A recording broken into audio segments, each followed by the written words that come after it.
G'day, I'm Brett. In this video I'm going to show you how to install an engine oil temperature gauge. When working a vehicle hard in soft sand or when towing a trailer, in hot climates with little forward speed for air cooling, engine oil temperatures can rise. Increased temperatures reduce the engine's oil viscosity, film thickness and film strength, reducing the lifespan and lubricating effectiveness of the oil.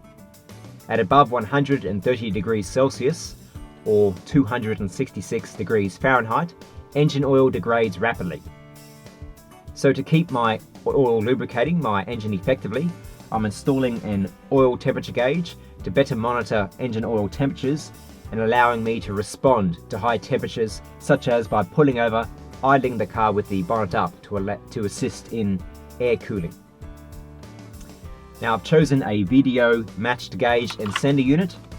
This comes with an accurate scale on the front, allowing me to know the actual temperatures compared to a more useless gauge with a red and green safe area, which is pointless. You'll need a 52mm mounting hole to mount the gauge. The sender unit requires a thread in the oil sump. Your car may come with a thread already. If not, you'll need to remove your oil sump, have it drilled and an adapter brazed on to accept the sender.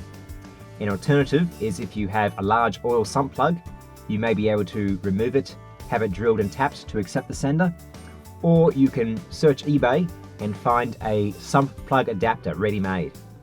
So let's begin with the installation. I'll be installing the gauge in my Raptor dash by replacing the boost gauge, which isn't really useful for me. Disconnect the negative battery terminal, and then I disassemble the Raptor dash and remove the old gauge. For the wiring, there's a positive, which is an ignition switched feed, so that needs to join up to something which switches live when the ignition is on. For a Defender, there's already a pre-existing circuit for gauges, so I'll be tapping into that by using a piggyback adapter off one of my previous gauges I already have wired up. There's a negative feed which goes to earth, and an S for the sender unit, which joins in through the firewall down to your sender in the engine sump. There's a positive and negative for your lighting, so negative to earth and positive joins to your lamp circuit. So again, I'm just piggybacking off my pre-existing gauges as everything's already wired. I need to modify the Raptor dash slightly so the gauge will fit.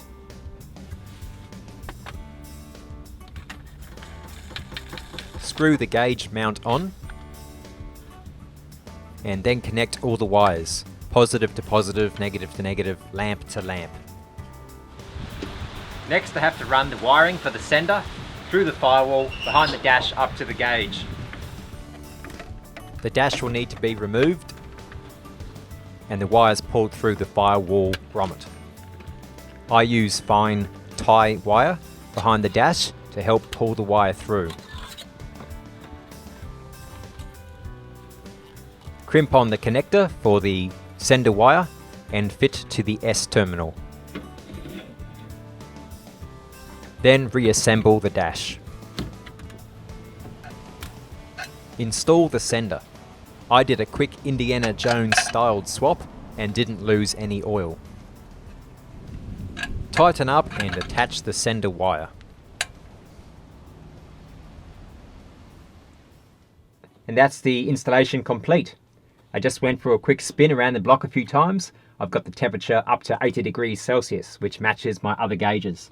So for general operating temperature, everything's running fine. But under heavier loading conditions, like deep sand and slow progress, I now have a way of monitoring the oil temperature itself, so I can pull up before any degradation of the oil occurs.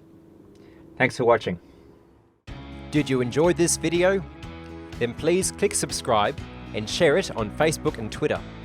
If you'd like to help support me create new videos, then please consider becoming a Patreon. Click on the Patreon button on the screen now. Thanks.